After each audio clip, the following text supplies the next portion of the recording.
Sama sa pagsaka sa presyo sa mga palaliton, niminto sa mga presyo sa mga gamit pang eskwela.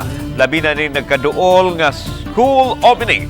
Unsay diskarteng gihimo sa mga mamalitay. Atong sayaran sa live report ni Nico Sereno. Nick.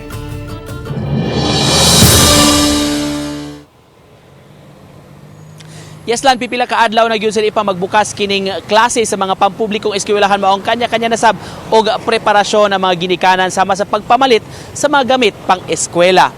Kabanggalan 2, elementary. Ito Kabanggalan 1, elementary. Ano mo yung uniform na to sa Central, Mandawi. Central. Kani tapok. Kung uniforms ang hisgutan, kumpleto ni Ana ang tindahan ni Faisa Ali dapit sa merkado publiko. Apan matud niya, ni aumento ang ilang baligya ug gikan 5 ngadto sa 10 pesos kada usa. Ang mga plain colored nga sayal tag 250 pesos, samtang 250 ngadto sa 280 pesos ang checkered. 160 ngadto sa 250 ang presyo sa blouse o polo. Tag 280 usab ang pantalon para sa mga lalaki ug 100 pesos ang shorts. At saka yung suhol sa mananahi. Hangil sila na pasakan sila ng sweldo.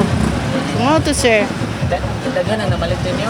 Hindi tulad last year, mingo karon. Pare sa uniform, ang mga sapatos.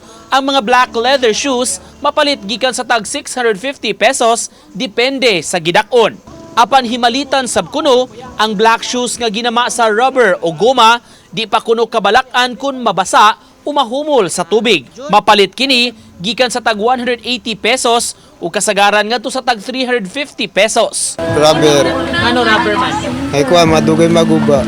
Para sa trabaho. Waterproof ba yung rubber ba yan? Para sa uwan. Para sa uwan. Mabasa pwede mabasa. Pwede. Pero ang leather, Ito leather, hindi pwede mabasa. sa usa ka tindahan nga namaligya og school supplies, matud sa nagduma, ni saka sab karon ang presyo. Gipasabot kuno sila sa ilang supplier, maong napugusab sila pagpa-aumento. Ila na lang daw naman og palit. Kung na sila kwarta kay mahal man.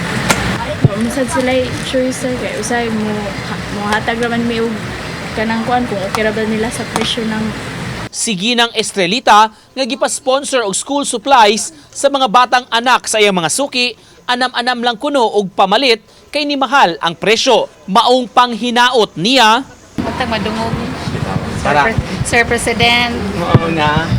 Mayo. Mas mayon ta mo saka na. Yeah. Immediate bang sweldo pasakan. Para? Para mo balance ang tanan kay mahal ang palito.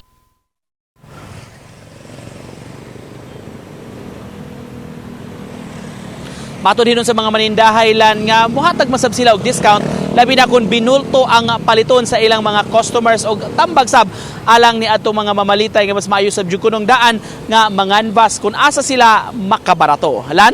Okay, daghang salamat, Nico Sereno.